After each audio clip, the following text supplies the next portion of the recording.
ini bukan masuk dalam kategori dua akad dalam satu akad yang dilarang, bukan. Kenapa? Satu, dua akad dalam satu akad yang dijelaskan dalam beberapa hadis itu maksudnya bukan asal dua akad dalam satu akad, bukan asal dua dikombinasikan menjadi satu produk, bukan. Yang dimaksud sebagaimana pemaparan kesimpulan dari otoritas fatwa standar IOV misalnya ya, tentang al-uqud al-murakkabah atau al-jam'u bainal uqud. Ada kesimpulan dari banyak Dewan Syariah Nasional MUI bahwa yang dimaksud bukan sekedar akad digabung jadi satu akad, bukan, tetapi apabila itu dilakukan sebagai rekayasa untuk melakukan transaksi ribawi atau transaksi yang dilarang, itu yang dilarang. Nah, sedangkan kalau sebuah perusahaan merangkai beberapa akad tidak untuk rekayasa tetapi sebagai bagian dari desain produk, nggak ada masalah, tidak ada masalah.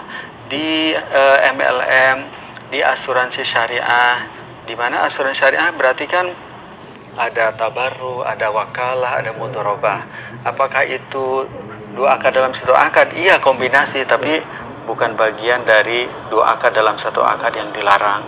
Begitu pula misalnya di perbankan tentang jual beli murabahah ya, ada wakalah, ada murabahah gitu. Begitu pula dalam transaksi musyarakah mutanakisah, jadi ada syirkah, ada ijarah, ada hibah, kan 3 akad tuh.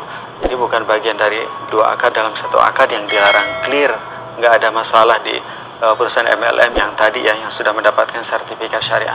Yang ketiga, kalau kita melihat nas-nas hadis tentang 2-in-1 atau dua akad dalam satu akad ini, ada 3 diantaranya. Satu, nah Rasulullah SAW an bai'atin bil bai'ah, Rasulullah melarang 2 jual beli dalam satu jual beli.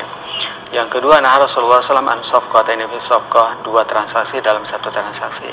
Yang ketiga, la yahillu salafun wa bai'un, tidak halal, tidak boleh menggabungkan utang piutang dengan jual beli. Nah, bagi yang memahami ini secara tekstual apa adanya gitu, akan berpandangan bahwa apapun kombinasinya untuk tujuan apapun tidak diperkenankan. Tapi kalau kita melihat pandangan yang berbasis maqasid sebagaimana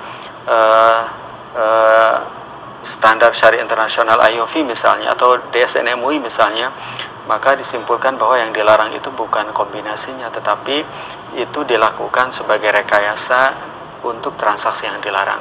Jadi insya Allah clear bahwa walaupun ada beberapa kombinasi akad yang terjadi di perusahaan MLM, tetapi itu bukan akad yang dilarang, tetapi dibolehkan karena itu dikombinasi bukan sebagai rekayasa terselubung untuk melakukan transaksi, tapi itu sebenarnya desain produk aja, sebagaimana di bank syariah, sebagaimana juga di yang lain, sebagaimana juga dilakukan harian ibu-ibu just tip beli, karena ada beberapa ya, beberapa akad gitu, atau mungkin praktek-praktek yang dilakukan sehari-hari, tapi itu kita belum ngeh gitu bahwa itu juga sebenarnya dirangkai beberapa akad, tapi bukan rekayasa, memang karena kebutuhan aja gitu. Oke, baik, terima kasih dok ya, alhamdulillah.